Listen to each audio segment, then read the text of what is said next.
So I'd like to talk to you today about thin places. Now, thin places is a Celtic term which means sacred sites or holy ground. And these are places in the natural world where the veil between heaven and earth feels thin. Like you could almost see through it or reach across it. I think there's a common thread in Celtic Christianity, which was inherited from our pagan ancestors. It's the idea of an other world or a spiritual realm where the fair folk or the fairies live. In many instances, this is called heaven by Christians, though it is a slightly different notion than the life after death heaven that many people think of.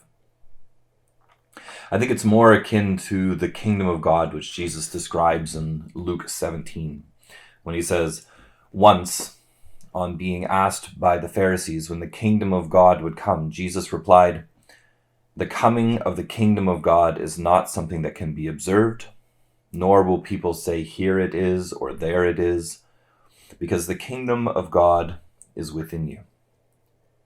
Now, it's actually really interesting because the Greek word that is translated here as within you could also be translated as in your midst. Greek is a wonderful language in that the same word can mean a couple different things. And so this is a really profound play on words where Luke, writing as Jesus here, is saying the kingdom of God is within you, and also the kingdom of God is in your midst, around you, already here. And I think that's really profound because in some mysterious way, the kingdom of heaven or the other world is both within us and also surrounds us. And that's just a little bit of paradox that we've got to deal with. But I think the notion that it surrounds us, it implies that we must not be able to see it in some fashion, because otherwise we would know the kingdom of heaven is around us. And Jesus says there that it's not something that can be observed.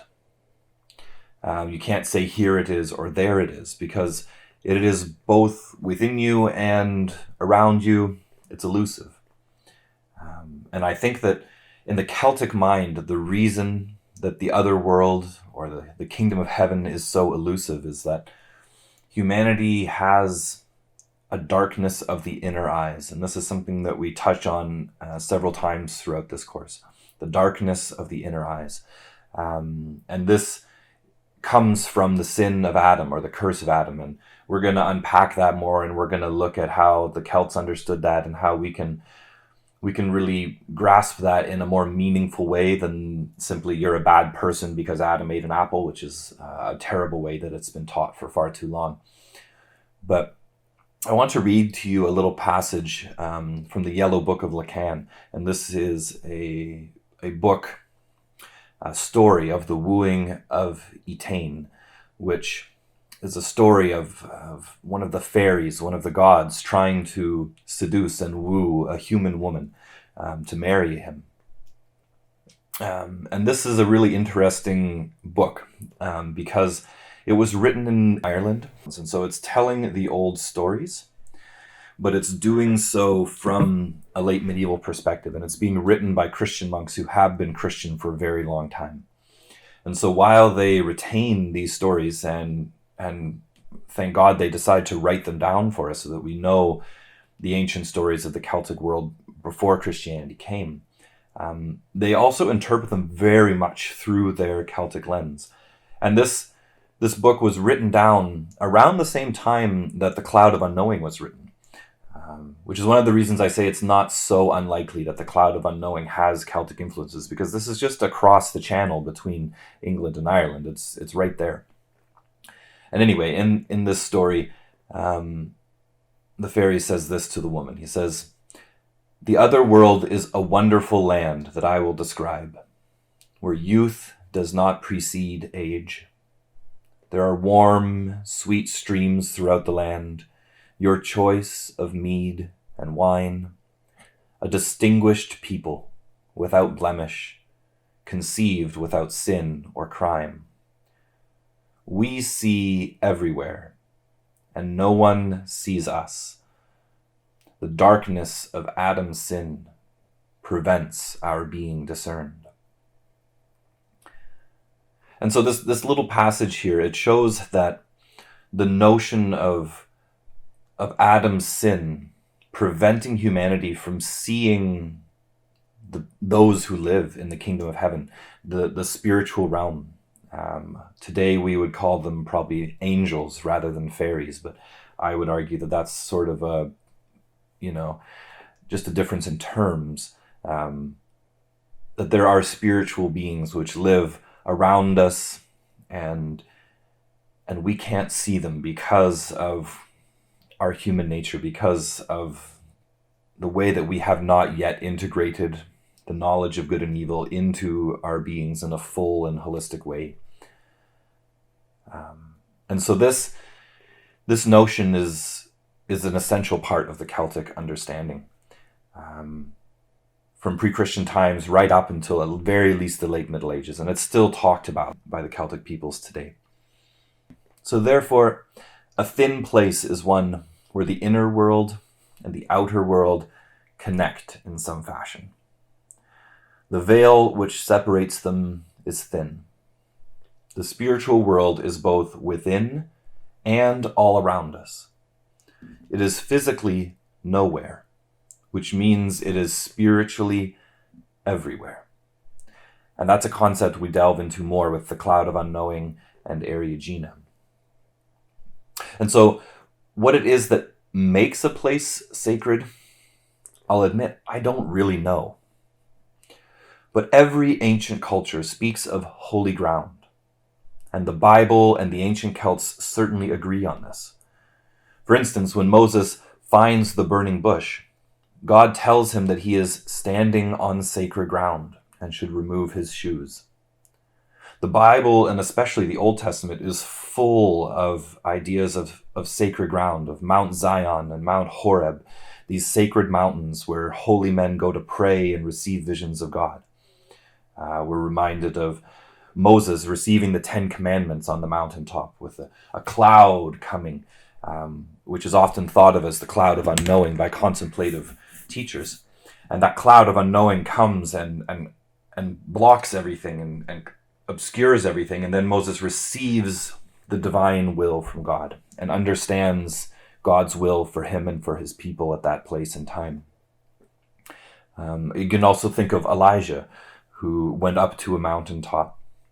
And he had a very different experience from Moses. He was clearly expecting something like Moses. It says that God came in the thunder and the lightning and the earthquakes, but that was not God. And eventually there was an almost an audible silence. And Elijah knew that that was God and went out to meet God. And so there's different ways that people encounter God in these thin places, but the thin places are very much there in the Bible. And one of the things which is a common thread that both Moses and Elijah did was to fast, either on the mountain or on their way up the mountain to prepare for it. And fasting is something that was essential to the ancient Celts as well, and to the early Celtic church more specifically. I sort of misspoke there. But the early Celtic Christians were very much about fasting. And that is such a powerful thing. And I personally have spent many years praying and fasting on a sacred mountain near where I live. It's called Thunder Mountain.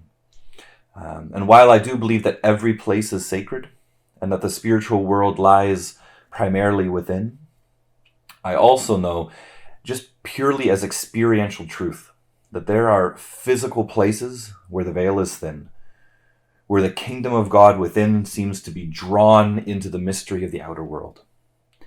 Now, unfortunately, we can't go up to Thunder Mountain and film there, where I learned all of this, because it would go against the tradition of the people who care for it, the Anishinaabe, who have been tending and caring for that place for longer than history can record. But I can assure you that these places are very real, and that they are worth finding and fasting at. Now, one thing I have noticed, and I think lots of people have talked about this as well, is that the sacredness of a place is somehow connected to beauty. And perhaps beauty is, in some sense, the bridge which connects the inner and outer world. To see beauty in another is to see them with spiritual eyes. And to see the beauty of the natural world is to see it with the inner eyes, to look outward with our inner senses. When we see the world around us with our inner eyes, we see the spiritual beauty which surrounds and permeates everything. The beauty which touches our senses is only the catalyst which opens our hearts to the beauty inherent in the fabric of existence. This is a beauty to which we belong, and from which we have come. And to return home to it is to make the pilgrimage of the heart. We find our heart in a thin place, and it is very beautiful indeed. To visit a thin place is to make a pilgrimage. You may know of a place near you where you can go to pray. You may not. If you do not, I suggest you find a forest, a body of water, a desert, or any other wild area. As you enter the space, greet it and thank it for allowing your presence. Ask the community upon which you are entering to guide your walk, so that you may be drawn by a gentle stirring in your heart towards the holy ground you seek. Start your journey with a prayer. You can pray a prayer without words, of course, but in case you like words, here are some which come to us from the mountains. This prayer is from the Carmina Gadelica, a beautiful work which preserved for us the oral Celtic Christian tradition of the Highlands and Islands of Scotland. This is a prayer for guidance on a journey that would be excellent for starting off a pilgrimage into the wild. It goes like this. Be a smooth way before me. Be a guiding star above me. Be a keen eye behind me. This day, this night, forever. I am weary and I am forlorn. Lead me to the land of the angels. I think it is time I went for a space to the court of Christ, to the peace of heaven. If only you, O God of life, be at peace with me, be my support. Be to me as a star, be to me as a helm, from my lying down in peace to my rising anew. Having made your prayer, go out with faith into the world and see what lies there, waiting for you. You will know that you have found the place you are looking for when the peace of Christ seems to wash over you like a gentle mist. When the colors and light change to become somehow both brighter and more solemn. When the chattering voice in your head seems to fade away, and you can hear the song of all creation being sung without words by the trees, rocks, stars, and yes, even mosquitoes. When the peace of Christ has become tangible, then you have found your holy ground. Fall to your knees with thanks.